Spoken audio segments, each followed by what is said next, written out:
Hey, everybody, welcome to another episode of Purple Insider. Matthew Coller here with you, and thank you so much for joining on the live stream. If that's how you're watching or if you're listening, appreciate you as always on a March Madness evening. So, have March Madness on the TV, listen to some Vikings talk here, and we've got a lot to discuss tonight, including an interesting twist to the Vikings offseason that happened today out at TCO Performance Center. So as always, welcome in the comment section. Your questions, got a lot of great questions from fans today for the Friday mailbag tomorrow. And I imagine you guys have a lot of same things on your mind. So fire them up. I'll put some comments on the screen and answer any questions that you have here over the next, 45 minutes to an hour.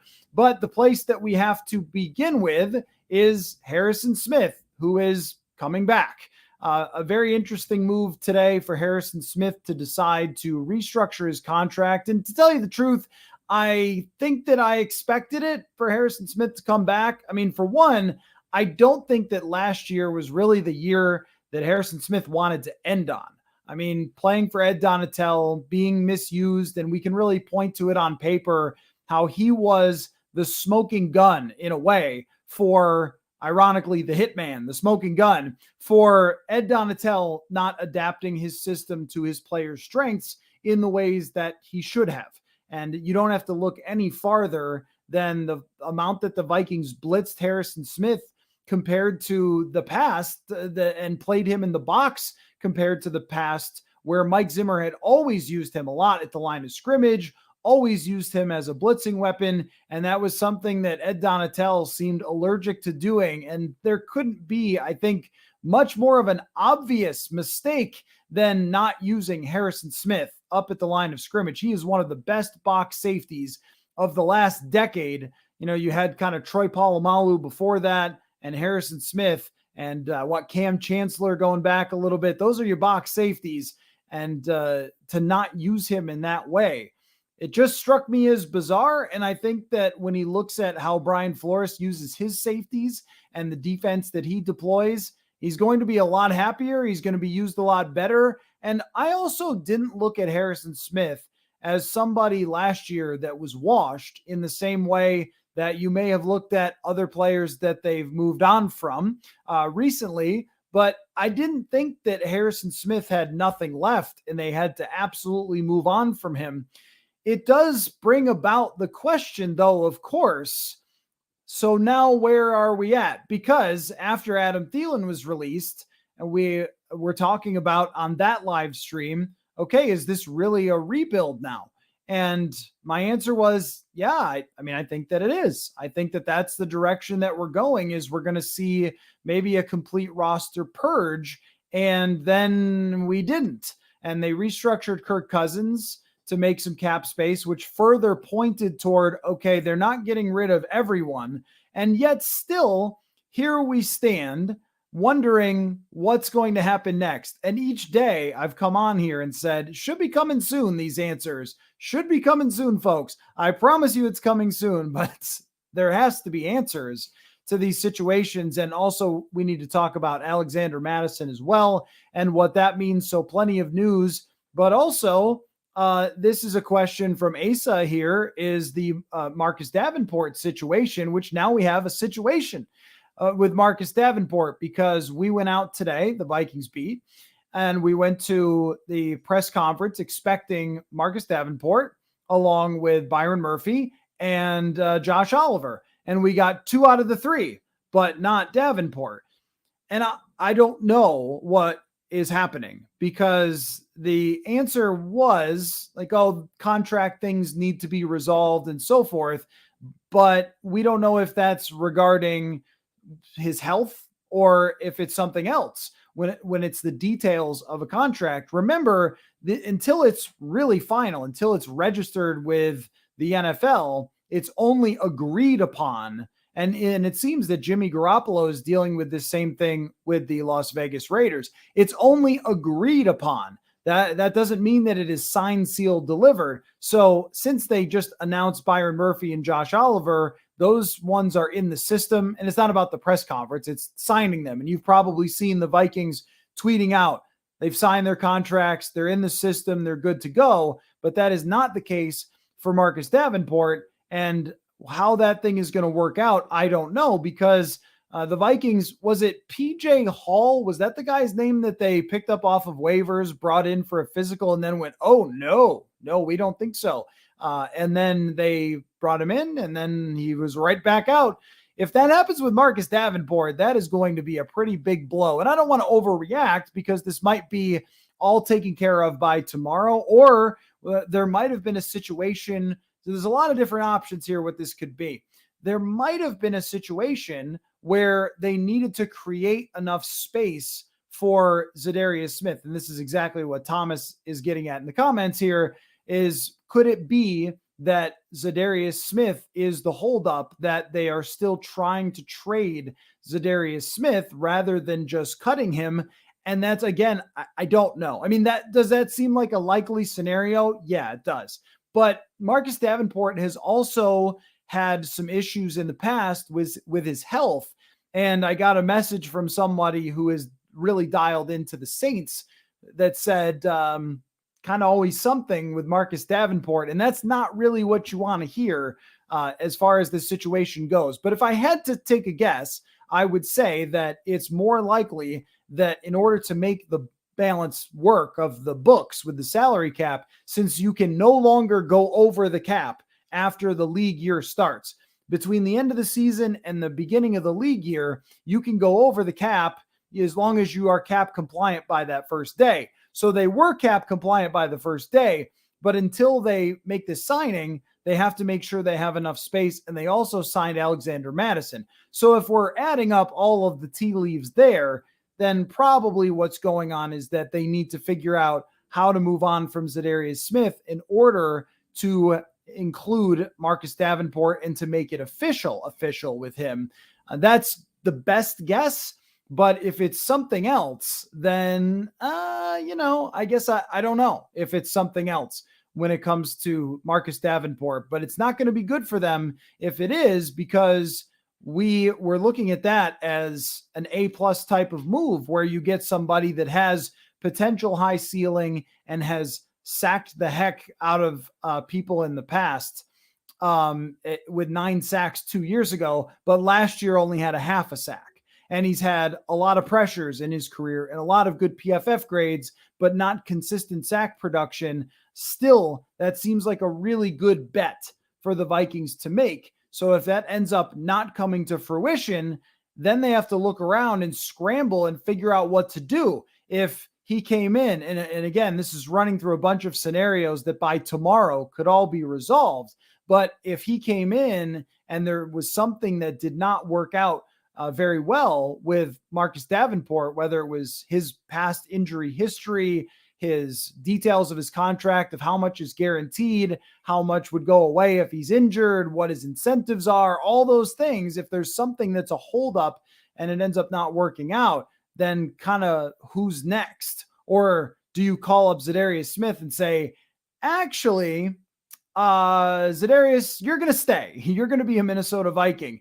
And then you could be talking about a potential dispute there. So which way this ends up going with Marcus Davenport, I don't know. If I were to take a guess, I would say more likely than not, Marcus Davenport still becomes a Viking, and it just depends on moving on from Za'Darius Smith. But the other question is, why has that not happened yet? Are they going to shop him all the way to the final minute on Friday before his contract has, I think it's $5 million that's guaranteed in the middle of Friday? So that might end up being a thing that they're waiting and trying to shop him to the last minute. What you saw with Darius Slay was the Eagles tried to shop him, and I know he just came back to the Eagles, but they tried to shop him, and it ended up, that nobody was going to pay for someone that was going to be released. And so they couldn't find a home. And think about how good Darius Slay is, how good Za'Darius Smith is, but it's really all about leverage. And that situation should get itself resolved at some point very soon. But until it does, it still remains uncertain what's going to happen there. But anytime you have a player that's supposed to be announced and he doesn't get announced, you go, is everything okay? Is everything all right? And if there is one downside to signing Marcus Davenport, it is that he has not been able to play full seasons. And it is that he has this extensive injury history. And I think that if the Vikings, if they're making bets on guys that if they get healthy and they've just had some bad luck, like Byron Murphy, and they go forward from there and play great, those are good bets to make. I will maintain that's good. Those are good bets to make. But if they think that their medical staff can just magically solve problems, well, they shouldn't go that far in believing in themselves, because we saw what happened with Andrew Booth Jr. last year, that somebody with extensive injury history ended up getting injured quite a bit. Still, no criticism for the Davenport move as long as it ends up working out for them, but mysterious until it does. So if you're interested, my takeaways from just the other two is that Byron Murphy seems very comfortable with the concept of him playing nickel corner. And as I did a little more research on him from last night, I noticed that his best season was when he played the most nickel corner. So if I had to guess right now, I would say you're going to see a lot of Byron Murphy as a nickel corner. And somebody sent me a look that they did, somebody mathematically inclined, a look that they did about outside and inside corners that essentially showed how important nickel corners are to defenses. And I think, Harrison Smith is a guy who's been banging that drum for a while, but if Byron Murphy can become their nickel corner and play really well, they could solidify that position, which is just increasing year after year in its usage. I think when Mike Zimmer took over, it was maybe 50-50 between base packages and nickel. And now it's nickel or dime. And you're always having that slot corner on the field. He's almost never coming off outside of just pure running situations. So Byron Murphy could turn out to be very valuable there. And of course, there's an injury that they have to worry a little bit about from his back from last year. So a lot of moving parts still. We'll get into the Dalvin Cook stuff, but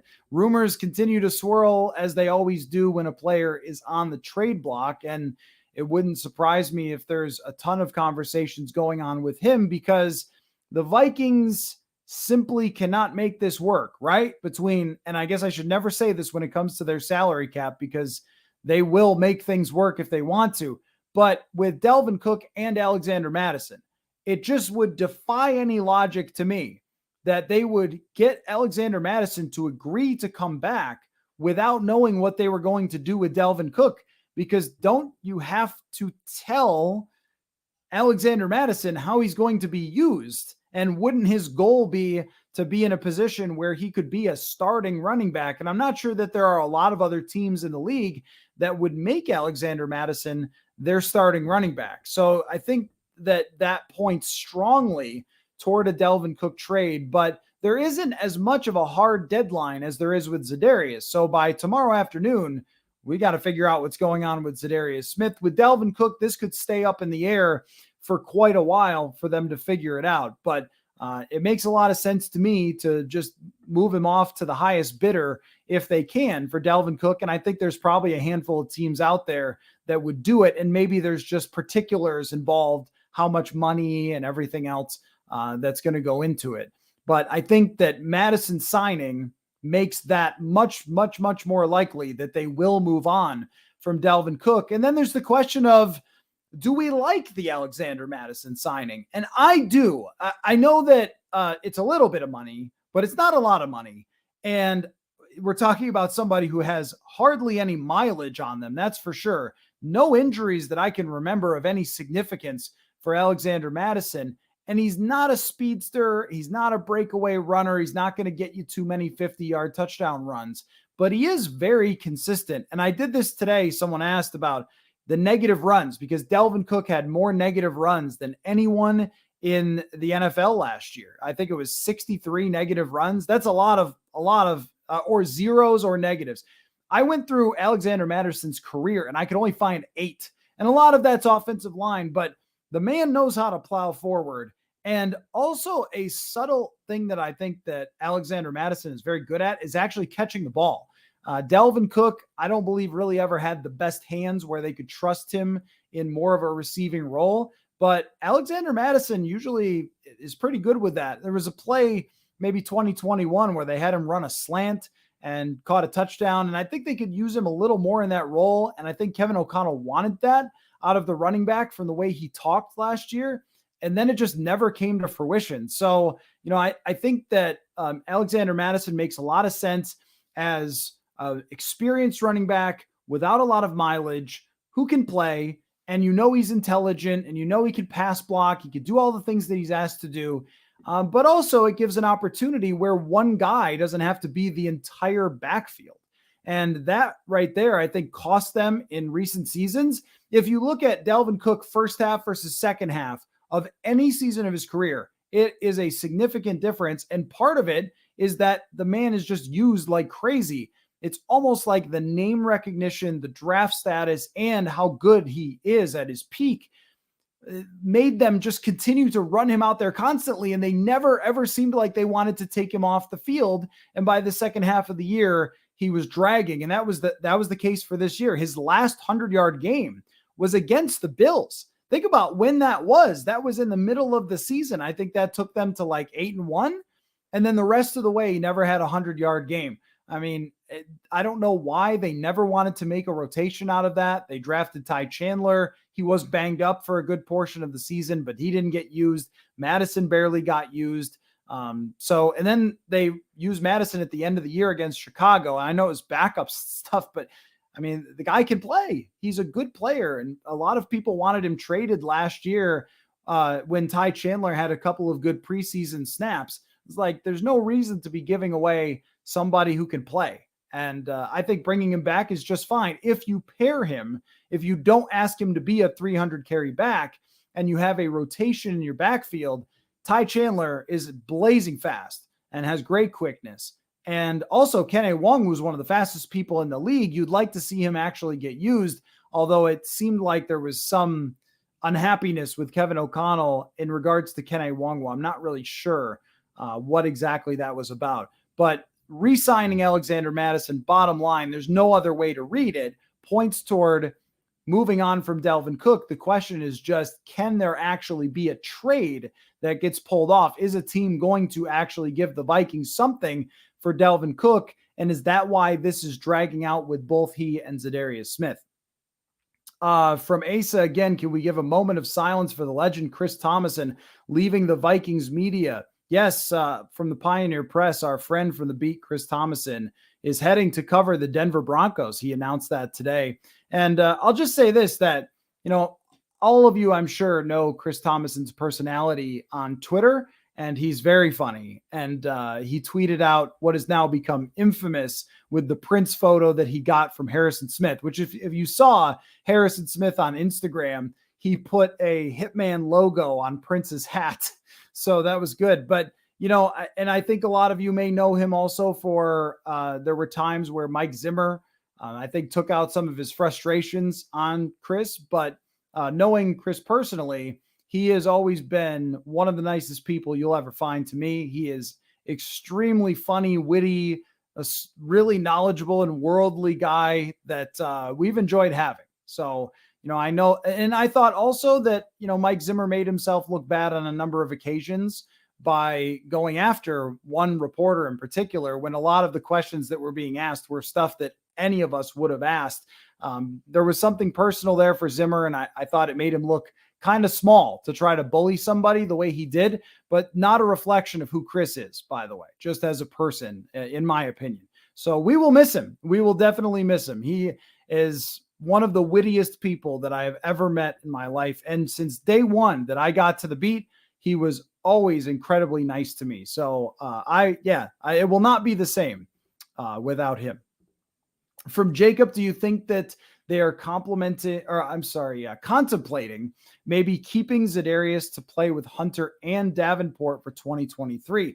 The thing about that is, how does it work? You getting under the salary cap, like there are only so many more buttons that they can push. When they trade away Dalvin Cook, it doesn't create a whole heck of a lot of cap space. So, how are you going to make this happen? Could they rework Za'Darius's contract? But he's going to want more money. Even if you push some of it down the road, how does that end up happening, right? That you have Za'Darius Smith Davenport on a $13 million deal. And oh, by the way, Danielle Hunter has to be sitting somewhere with his agent smoking a pipe, wondering, when is my turn, right? When is my turn to get this big contract extension? So I mean, I don't know.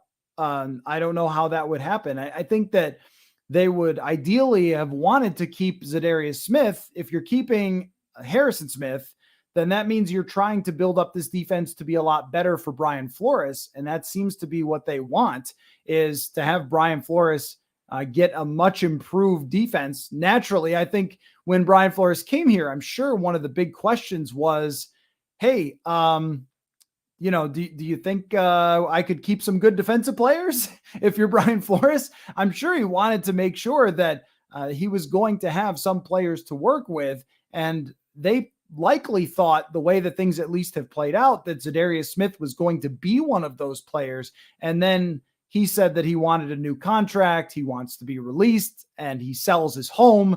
All of a sudden, things become a little dicey. With Danielle Hunter, there likely won't be resolution for some time with Danielle Hunter, because they cannot trade him until June 1st at the earliest, because of the way that his cap hit is set up. And it also doesn't even make it easy then. So are you trading him later in the summer? Are you letting him play out his deal? But he can't be very happy with that. And at some point, it's like, is Danielle Hunter going to dig his heels in or not? Because he's been kind of a good soldier with them year after year, where we have this discussion about Danielle Hunter's contract. Well, last year, he put up the numbers to get the extension. And if I had to guess, I would say they do eventually sign the extension. But as far as Hunter, Davenport, Za'Darius, I don't think that it can work salary cap wise. I think their plan was, with Za'Darius wanting a trade or wanting to be cut, that, okay, we're going to move on from him. Davenport is basically going to be his replacement. This from Todd. What would you think if the Vikings drafted a wide receiver in the first round? I would think that they were doing the right thing, because look, with the other positions, and if you look down the road, you're always drafting to try to look a year down the road most of the time. But wide receiver is a little different from that, where we have seen many situations where a receiver comes in right away and is a contributor, if not very good right away. If he's not going to be a Laquan Treadwell type of bust, many times you will see a receiver come in and at least contribute. And then year two, they'll start to take off, take like a Devontae Smith or a Jalen Waddle, where you can get production out of that receiver right away. So that's a good thing for that situation, is it fills Adam Thielen's spot in an ideal world. And then long term, you have Justin Jefferson becoming expensive. Well, your wide receiver 2 is still on a rookie deal. Very important kind of moving parts to that. I think that's what they would want to do.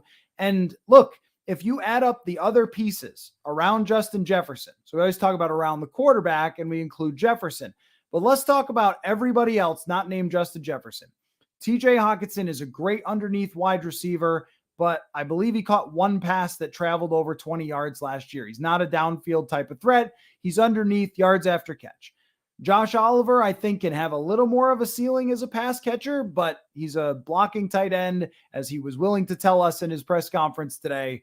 He's a blocking tight end. And then you have KJ Osborne, good player, great wide receiver 3, somebody you want on your football team, but not a massive threat for opponents when it comes to as a downfield receiver. You just don't see attention being drawn to him in the same way. And then what? Jalen Reagor, Jalen Naylor, who does have blazing speed. We don't know what he can do yet. Maybe they're very confident in him, but that's unproven. So all those things come together for me and say wide receiver is a hard thing to replace. I think there's 2 things that are really hard to get in the free agent market. And one is interior pass rush, because there's like 12 guys who can do it really well, and wide receiver, because they usually cost so much in free agency, or you have to overpay mediocre guys like Juju Smith-Schuster or Jacoby Myers. So I like the idea a lot of wide receiver, but if they drafted a corner in their present situation, would anybody think that they were nuts? If they drafted a outside linebacker to rush the passer, would anybody think they were nuts? I wouldn't. I would say get that best player available to build. around your defense because there are a lot of pieces that need to be taken care of. This from Alex. Can you explain Kirk's cap hits per void year? Some are saying that all the cap hits will take place in 2024, but why are the amounts on over the cap? I assume you mean 4 through 12 million and 25 through 27. So yeah, here is the distinction that I got a little confused about on the first day after this happened as well. There is a date in February, this is my understanding, next year, where it, quote, accelerates all the other dead cap hits. So if they have Kirk Cousins on the books at that date, if they have him on after that date, then it's spread out to those other years. But if they don't, then it all goes to 2024. That is my understanding. So the most likely scenario is that right after the season, they will make a decision on Cousins, extend him, cut him. And if they don't extend him, they will cut him immediately and not wait until that date accelerate, or they'll use the accelerator kind of thing. So it goes all into 2024. That is my understanding of how that works out. But sometimes with the salary cap, guys, it is confusing. And I apologize for times where I have also had these problems where I think that I get it. And then there's like, oh, there's this one other detail. And that's kind of how it worked the other day where I was trying to get it figured out. And it's like, oh, yes, there's this one other detail where it all goes into 2024 and then you're rid of it after that, which I think is part of the benefit in their mind. But they pushed a lot. They pushed a lot into 2024. This is a great question from Adam, and you may be just as confused as I am. This is the confusion live stream where we're not sure what's going on with Marcus Davenport, not sure what's going on with Za'Darius Smith, not sure what's going on with Dalvin Cook, and not sure if it's a rebuild or the salary cap. Adam says, I can't tell if the Vikings are running it back or setting up for a serious rebuild, and I can't either. I do know this. It's probably the truth in the middle. It probably is exactly what Kwesi told us it was. And it's probably competitive rebuild because Harrison Smith was a linchpin to this kind of thinking. It was, if they move on from Harrison Smith, then okay, a lot of stuff is different now. And this is a very different roster, and they're rebuilding a bunch of positions. And when I think of rebuilding, it's not that you need to be just garbage or something, but a lot of it is playing younger players. So if you were to have at the safety position, Josh Metellus and Cam Bynum and Lewis Cine battle it out, and the best man wins. And we'll see if one of these guys becomes a future star, or we have a starting safety pair. Rebuilding is a lot of finding out. You could call a lot of it finding out.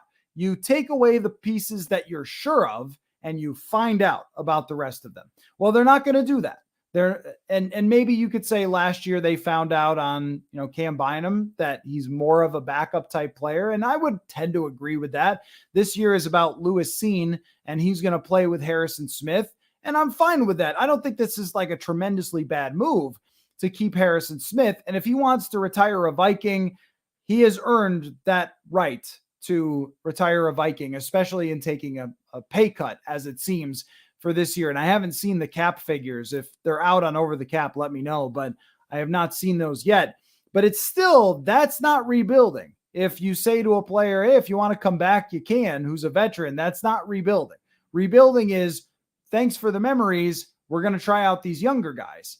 And running it back also would have probably included moving heaven and earth to keep Adam Thielen, to keep Eric Kendricks, and maybe to keep Za'Darius Smith. It would have been a new contract for him that has not happened yet.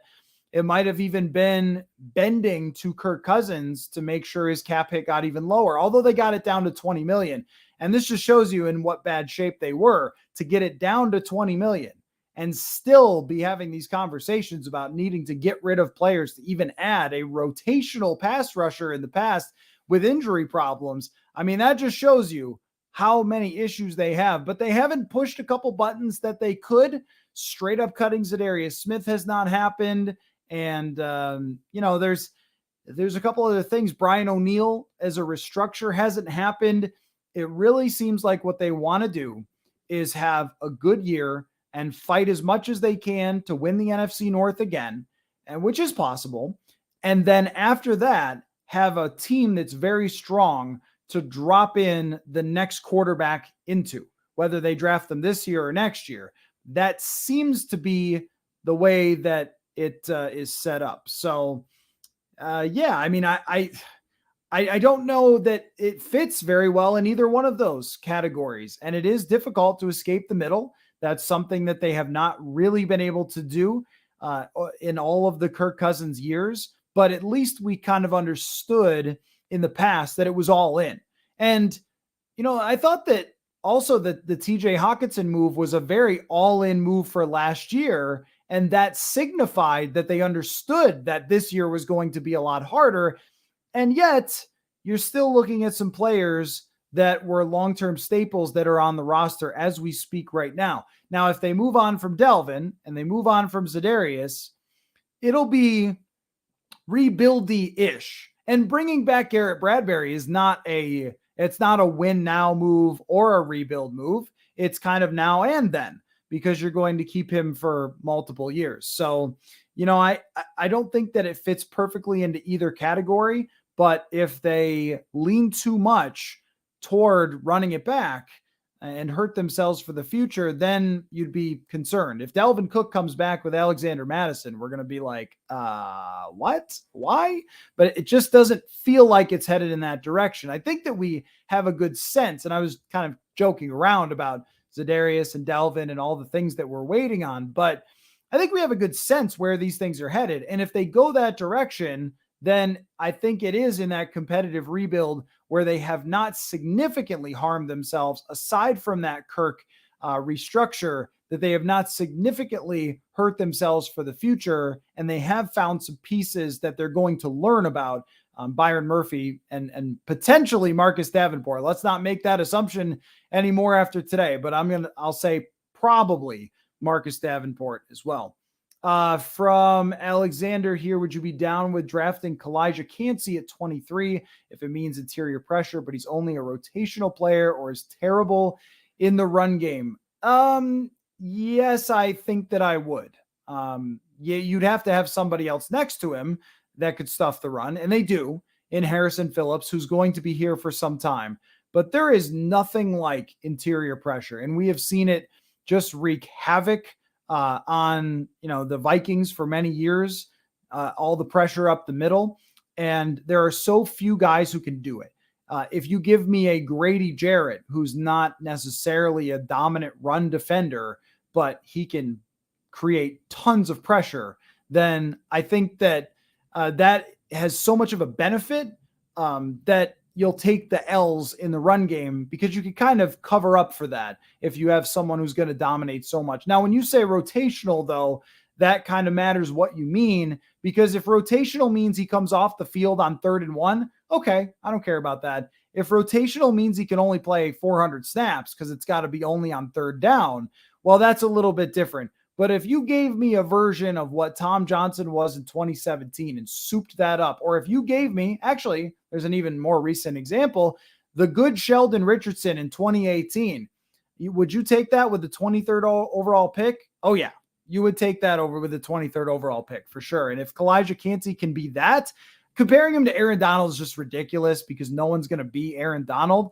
But if he's Sheldon Richardson 2018, I mean, that's a pretty good weapon to have that they have been without since 2018. From Asa here, considering how rough Jalen Carter has been recently, do you think there's a chance he falls to 23? If he does, would you want the Vikings to possibly draft him? That's a really tough one. I mean, I do think there is a possibility, yes, that he continues to fall. Absolutely. That he continues to fall down the draft board, because if you show up at your pro day and you're not ready to go, what does that say about how serious you are? That's a major concern. And then you add the other thing too, that caught everybody by surprise and so forth. I mean, that is all really bad signs. And just, there are off-field things that you could say, all right, this was immaturity from that guy, or that was something that he got caught up in, or whatever it might be. If there was, some partying issue or something like that? Can he mature? Can he adapt to the NFL life? Okay, well, you've probably seen a lot of guys do that. But to not show up ready to go at your pro day is a very bad sign. I mean, this is a job. So any job that you have where you show up and you got to punch the clock every day, that's the NFL. It's a little different than your job, but it's a job. It's not college where you own the university and you could do whatever you want. And Jalen Carter not understanding that he needed to be ready for this and showing up way overweight. To me, that is just probably a no-go. I don't know. I mean, I know he's very talented. I just think it's a no-go. That's so much risk in a draft pick that you really, really need. I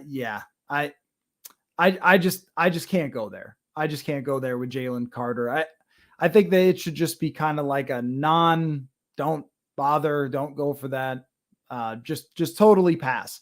Even though he's extremely talented, you're just asking for problems. And he might be good. He might be good right away, but the league adapts to you. And look, it's hard to maintain success if you're going to be overweight. You're going to have problems off the field if you're not going to take it seriously.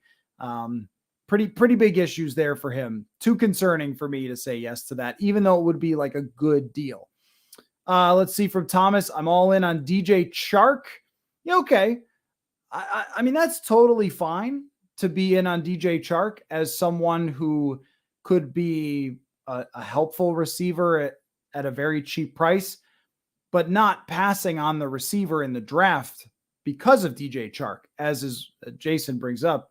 He's been injured quite a bit, and I don't think you could really trust him, even though he is talented, that you could trust him to be your number 2 wide receiver. Chark is much more of a number 3, number 4 on a great team. Like, think about what you look at with teams that are going deep in the playoffs. Let's throw out Kansas City because it's Kansas City and they've got Mahomes. San Francisco just drafting Brandon Ayuk when they didn't even have to. Deebo Samuel, George Kittle, they've got weapons everywhere. And they said, you know what, we could use one more. And they went and got Christian McCaffrey. DJ Chark is a nice receiver to have on your team, but not somebody that I think you want to rely upon to be next to Justin Jefferson long-term. And that's what you're looking for. And nobody knows better than this franchise how having 2 great wide receivers can be good for you. You can find corners in free agency. You could find run stuffers. You could find linebackers. You could probably even find some edge rushers in free agency because there's a lot of guys who can rush the passer. What is hard to find is super talented wide receivers just floating around free agency. Oh, look who it is. Our friend Paul Hodowanik wants to talk about Austin Schlottman. Well, you know what, Paul? I will. They brought him back, and that's a good decision. I felt really bad for Austin Schlottman. He got hurt against the Packers, and that really threw everybody for a loop with Chris Reed. And I still do wonder, if Austin Schlottman had not gotten hurt against the Packers, would he have started against the Giants? Or was it Garrett Bradbury having to push to come back so they didn't have to play Chris Reed in a playoff game against Dexter Lawrence? And then Dexter Lawrence put up like 200 pressures in that game anyway. Austin Schlottman was going to have to hang on for dear life against Dexter Lawrence. But I think with it being a healthy, good player as a backup, he probably would have been more okay than Garrett Bradbury was. And it really hurt them in that game, the way that Bradbury performed against Lawrence. And I still wonder if he was pushing to come back too early because just of the situation. But Schlottman is a solid backup. He's a good player to bring back. And if you think that there wouldn't be a live stream or emergency podcast for a backup, we did an emergency podcast once when they traded for Mason Cole. So do not question how important those backup linemen are, Paul. Not here. Not in this place.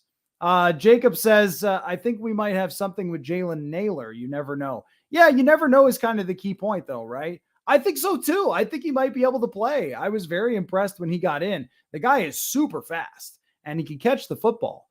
But we're talking about number 2 wide receiver. We're talking about who's going to be Chris Carter's Jake Reed if you're going back to the early 90s, right? Who's going to be the second receiver that makes it impossible to cover both? The A.J. Brown, the Devontae Smith, the Brandon Ayuk, the Deebo Samuel. And I think it's kind of a little theory aside from, I'm sure you guys would love more to think that Aaron Rodgers just choked in the playoff games. And I'm not going to tell you you're all wrong or anything about that. But I always felt like in the playoffs, asking a team with really one wide receiver like Devontae Adams to go all the way through the postseason with every game where that receiver has to dominate is very hard. And even think about sections of this Vikings season. Were there 4 games in a row where Jefferson just annihilated everybody in every game? And against good teams, this is where wide receiver 2, wide receiver 3 become extremely important. So yeah, I mean, I'm gonna stay on that and stay kind of all in on that opinion. But if you tell me, hey, do you want to draft Kalijah Cansey to chase the passer? Like, yeah, okay. I mean, this is the problem with the roster, is that you can make a pretty good argument for drafting quite a few different positions.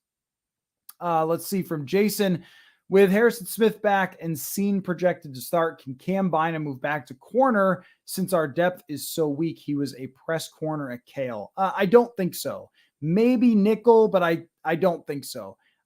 There is a skill set required to play corner in the NFL, a physical skill set. Cam Bynum is one of the smartest players you'll ever run across. I think he'll be in the NFL for 10 years. He is just highly, highly intelligent. But there is you must be this tall to get into this ride to play NFL corner, and he doesn't get into the ride. Nickel is, I saw Andrew Sendejo play nickel for a game in the playoffs in 2019. It's a little different. You can, with your intelligence, manage your way around nickel, but I think that's why they got Byron Murphy, is to play the nickel. But I think that Bynum is more of a safety and a special teams player and a good backup to have on your team if Lewis Cine wins that job, a good safety net if Lewis Cine does not. And if he does not, then we start talking about like, that's not a very good sign. But, that's going to be something that plays out during training camp where they stand with that. I just think with Cam Bynum that he is kind of where he's supposed to be. Even on draft day, I remember Rick Spielman introducing him as a safety because I think that, that's what he is. From Digits, look how much younger and more efficient the team is now. Are they? A little. They're a little younger. Byron Murphy helps. Marcus Davenport helps. Maybe, assuming that we're good there and that it's all set. But are they fundamentally massively different from moving on from 2 players at this moment, Thielen and Kendricks? Jordan Hicks is still here. Harrison Smith is still here. Those are 2 areas where you could have found out. Can Troy Dye play, or somebody else that you draft this year found out if, say, Josh Metellus could be your starting safety. So they're not doing that. They're not finding out at a lot of these positions. I don't know that they're way younger yet. If you move on from Za'Darius Smith, you move on from Dalvin Cook, you start to move more in that direction for sure. But as of this moment, if they do find ways to keep those guys, then it will feel very much like, I don't know. Very, very much like, are they really doing enough rebuilding? This is a point that you could make. Thomas says Randy Moss had off-field issues that caused him to slip. I get that, but was Randy Moss's off-field issue a lack of commitment to football? No way. Randy Moss went to Marshall and did insane things, and Randy Moss went to the Combine and put on one of the greatest performances ever in NFL Combine history. That was Randy Moss's issue. The farthest thing from Randy Moss's issue was caring about football. That man cared about football. I know there's the play when I want to play, and there's a lot of other quotes from him, and there's things that he did that you could say, yeah, he was being a diva. Yeah, he should have run blocked, whatever else. But no one questioned when he came out that he wanted it. And that's my issue with Jalen Carter. And when you point to Randy Moss, there's a lot of other players that I could point to that didn't work out because they had this issue. Isaiah Wilson was one of them recently. Isaiah Wilson was an absolute beast and just didn't want to play, didn't want to do the work to play, and didn't seem to like football at all, and was immediately out of the league. So, I mean, look, I get it. The guy is a monster, but I just do not see it as a good idea for them to draft him if he drops that far. Because if someone that talented drops that far, that means the whole NFL thinks, oh man, this is a major, major problem. if he's going that far, because his talent is number one overall. So if he's dropping and dropping and dropping, then yeah, that means that everybody thinks this is not going to work out. And I guess it's hard to say how far he's going to drop. I wouldn't even be surprised if it goes past where the Vikings are at. Everyone loves the Duke in every live stream and every Friday mailbag and everything else. People want to ask about Duke Shelley, and I understand that. He was good for them last year. I don't know where that stands. The best that I got is Duke Shelley tweeted out some eyeball emojis the other day. The reality is that Duke Shelley is a third tier type of free agent. You have your first wave, your Javon Hargraves, everybody's seeking after these guys. And then after that, you have kind of your second tier, which is where your Byron Murphys are, or your Marcus Davenports. These are interesting free agents who have talent and who are drafted high. And then your next tier are guys with small sample size, weren't high draft picks, might fill out a roster. They get picked up a little later in the process. So I think with Duke Shelley, that's really what you're looking at. Though they did, sign Austin Schlottman, but they can't sign Duke Shelley until they have all these other things resolved first. That one can wait, because it's not like there's 100 teams that are calling like, hey, where's Duke Shelley, and so forth. And if you lose Duke Shelley, that's okay. It's okay. It's not like he is a great story for sure. And I love the way he played. He played super aggressively, made plays on the football, and he's a unsung hero or whatever. Not to you guys who know, but he's a hero of the 2022 NFL season. But if you're trying to project forward as him being a major part of this thing, it's a lot harder to say that in a larger sample size, Shelley would be someone that you want as a starter. So that means that if he comes back and he is a backup for you and he's depth and he plays special teams, oh, that's fantastic. That's great, because he can go in and play. But it's not much more than that. If someone else signs him, it's okay. What you're hoping for is for the Vikings to have Andrew Booth Jr. and a Caleb Evans as your starting outside corners, and then on your inside is Byron Murphy, and that those guys all grow together and you can have them over multiple seasons. Because think about this. This has been a major, major problem for the Vikings, is just continuity. For several years there, they had Trey Waynes, Xavier Rhodes, and Terrence Newman all playing together. And then after that, it was Mackenzie Alexander, who they developed. That was a good group that knew the system, played together, had chemistry, played with the safeties for a while. That's all good. And I think that, like, in a way, like basketball, when you see a basketball team stay together over a number of years and they know where each other's going to be, they communicate well. I think secondaries could be a lot of the same way. So can they find three guys in this cornerback group to stay together over multiple seasons? And of course, injuries might end up getting in the way of that. But as far as Duke Shelley, I'm not saying that he's a guy that you want completely gone. But as a depth player, it's totally fine. If he wants more than depth money, then you move on and you're okay with it. Who's the ideal wide receiver 2 between free agency and the draft? I don't think that there is any wide receiver 2s in free agency. I really don't. Maybe you could have made an argument that Jacoby Myers was. I like him as a player. He was kind of the only guy on New England who put up some good numbers, but he's already signed. All the rest, I know DJ Chark is a player that is worth taking a swing on, but it's all like take a swing on type guys. I don't think that there is any sort of free agent right now, unless I'm missing someone, let me know. But I can't think of anybody who's a free agent that you would say, absolutely, that guy's a wide receiver 2 on a great team.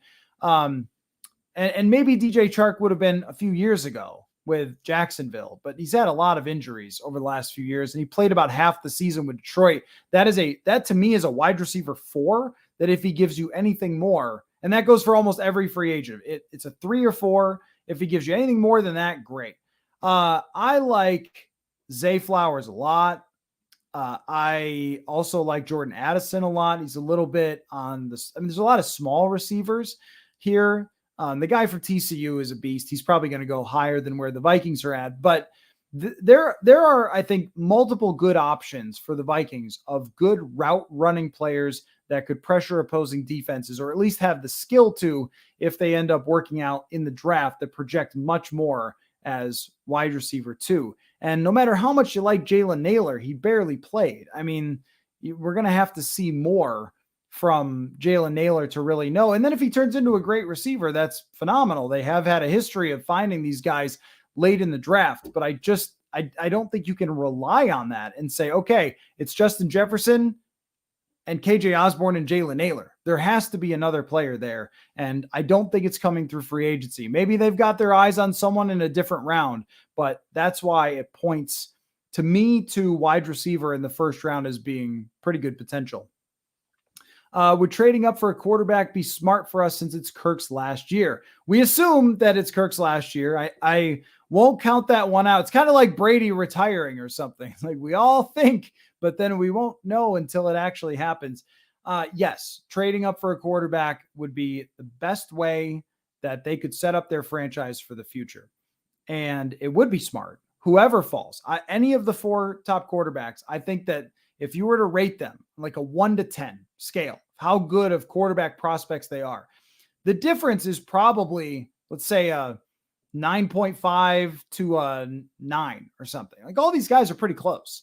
They all have reasons to really like them. And just like every quarterback ever, they all have reasons to say, well, this could happen or that could happen, right? But if they traded for a rookie quarterback now, then he could sit behind Kirk Cousins, which would be phenomenal for that player, and then take over next year in 2024, even though they wouldn't have as big of a benefit from moving on from Cousins because of the dead cap.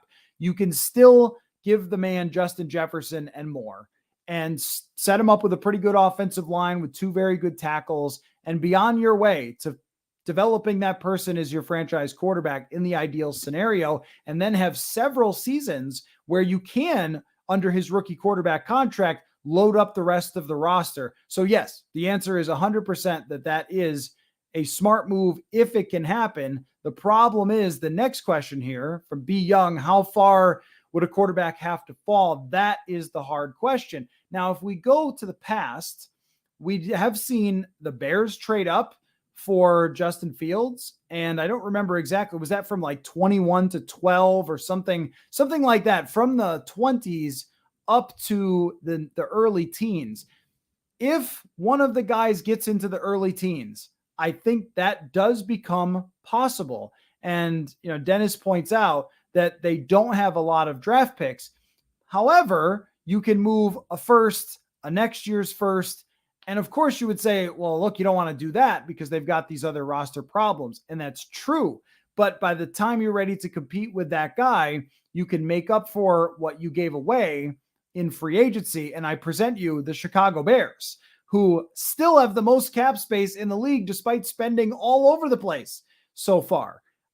So you can even that out. But if it took a next year's first, then I think you still have to do it because of how ideal the scenario is for that player to sit for a year behind Kirk Cousins. And, it's brought up, doubt any of the 4 quarterbacks are going to fall.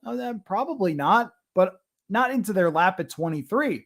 But we all think that we know exactly where these guys are going to go. And what history constantly proves to us is that we don't. History constantly shows us that the NFL has different ideas than mock drafters because we always take mock drafters' word for it. This is not LeVar Burton, folks. You don't have to take their word for it. They get it wrong sometimes. They don't know sometimes where people are going to go. And so if there is a quarterback that drops, then that could be the guy that you go after. And I could definitely see that. You draft them, you develop them for a year, a true development, not just sort of trial by fire, like happens to so many quarterbacks. And then you hand them the keys. It's an ideal scenario. Can they pull it off? Do they want to pull it off? That I don't know. From Joe, did we prematurely give the front office too much credit for finally doing the rebuild part of the competitive rebuild? Kendricks and Thielen were obvious, and they aren't moving on from other obvious players. So if they move on from Za'Darius Smith and Dalvin Cook, that will mean 4 major players that were very expensive and past their prime that they moved on from. And they've brought in younger players who have potential, but they're taking swings on. So in that case, I would say that is pretty rebuildy if they move on from that. That is pretty competitive rebuilding. If they come back and say, now actually we're keeping those 2 guys, and oh, by the way, our 2024 cap hit is going to be higher, then yes, then we have to take all that back. Yeah, we do. Because it really was pointing that way. And then it was like, well, wait a minute. Now are we actually going to go all the way in after Harrison Smith? But if Harrison Smith and Jordan Hicks are the only veterans they really end up with at the end of the day, then yeah, it's still very rebuilding. You got to have some veterans. You can't just throw all of your veterans away. You need some players to kind of set a standard and, help Brian Flores coach the defense with young players and things like that. Good point by Sloth that everybody, mock drafters, were sure that Mac Jones was going number 3. They were sure Malik Willis was going to go high. And it's just very clear that they don't really know. I think that a lot of times they can get a good idea and get a lot of them right of who's going in the first round, second round, whatever. But there are situations where they slip through the cracks, and quarterback seems especially hard. I mean, did anyone in mock drafts have Lamar Jackson as 32 years ago? There was debates over, is it Josh Rosen? Is it Josh Allen? Is it Baker Mayfield? Who's even going number 1? Usually they don't know. So I don't want to pretend that I have a good idea just based on mock drafts. Thoughts on Hendon Hooker, older and coming off injury, probably wouldn't be a first round pick without the injury. I think that if you're talking about drafting someone in the 5th or 6th round who's a quarterback, that's okay, I guess. I'm not going to fight it. But if you're going to pick a quarterback, pick a quarterback. Like, go all in. If you're picking someone who's 25 years old, the likelihood that that player improves really at all from that age is very low. One of the reasons you pick Anthony Richardson is because he started for 1 year and he's going to get much, much better in a best case scenario. You don't really think that someone is going to get much better once they're 25. He could become a good backup, maybe even a fringe starter. It's just hard to see him becoming like a franchise quarterback. So you're taking your shot at franchise quarterback. That's what you're really aiming for. And I agree with Alex. I mean, if you go through every one of these last drafts, there's always one quarterback that falls. It usually happens. And that's what they're looking for now. This year, I would think that they're looking for, if one quarterback falls, then they're going to have to really think about it, because they have created an end date for Kirk Cousins. And it was brought to my attention that if you trade Cousins after June 1st, that you can spread it out. But the dead cap hit. But that's a really hard one to see, is trading him after June 1st when everybody's roster is set and everything else. Nothing is impossible. It's March Madness. Who knows? But I really have a tough time thinking that everyone's roster will be set, everyone's quarterback situations will be set, and then suddenly in the middle of the summer, they just trade him away. Like, unlikely. It did happen with Sam Bradford, but unlikely, I would say. And yeah, I mean, Brandon Whedon's name comes up here. And look, Hendon Hooker could become a good player, but if he's drafted in the 3rd round, what are really the chances? You're kind of doing another Kellen Mond thing. Like, take somebody who's a freak. Take someone who's a monster. Will Levis has got a monster arm. Anthony Richardson is one of the best athletes to ever play the position. Bryce Young is a wizard. CJ Stroud is maybe the most accurate quarterback to come out since I don't know who years. That's what you're looking for. People who have cheat code talents that could be the next number of stars in the league. That's what you're looking for. Get in on that. Don't get in on that, well, we'll take a 3rd rounder and kind of see. From Jacob, would we still be okay trading future picks in this year's draft to get a quarterback? What could we give up that wouldn't hurt us too much for this window to make a serious run? In my mind, the next year's first does not destroy you. If you have to give up a next year's first and change to move up to 12 or something, 14 to take a quarterback, that's not going to hurt you. that much in my mind, because one of the reasons why is because you already have young superstars. So you're not saying, and I mean Jefferson and Darisaw and O'Neal, you're not saying, oh no, we don't have any talent on this roster. You already have those players that can be put around the quarterback, and then you can fill in the rest in free agency. So I'd be okay with giving up that next year. Hendon Hooker is a freak, would have been a top 5 pick if he didn't get hurt. Nope. Sorry, Jason. I don't think that's true. He's older than I am. Look, if you're 25 years old, you're going to dominate college football. It's just a fact. And I think he can play, but I don't think that he is a guy that you look at as a top 5 pick, because you have to look at skill sets, not just statistical performance, as we know from college. You have to look at projectable skill sets. How does this guy match up with the biggest freaks in the universe? Does he have the arm? Does he have the size? Does he have the speed? And, I think that Hooker can probably play in the NFL. I don't think that he matches up with those other guys, but maybe he would have been taken probably higher. But at 25 years old, I think everyone learned their lesson with Brandon Weeden. So anyway, let's see. We'll answer one more question here. Are the Vikings going to pay Justin Jefferson this offseason or next offseason? I am sure they want to do it this offseason, 100% sure, because Kwesi Adafo-Mensah told us. Can they do it is interesting, because usually the benefit of signing that contract early is if you can move some of the money into right now and spread it out so you don't have huge cap hits later, but they really don't have any cap space to allow for that. So that is tricky. Does Justin Jefferson, does he want to sign the contract now? Does he want to figure out what they're doing at quarterback? And also, does he think that if he waits another year, he's going to be worth even more because there will be more pressure on the Vikings? There's a lot of moving parts, but if they had their choice, they would do it right now, today, this moment, they would do it for Justin Jefferson.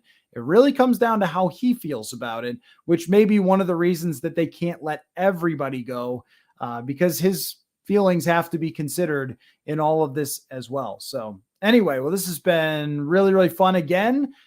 Every day we've gotten some breaking news to work with and talk about and kick around. Harrison Smith is back. That means at very least they're not clearing everybody completely off this roster, but still a lot to be discovered. So tomorrow, guess what?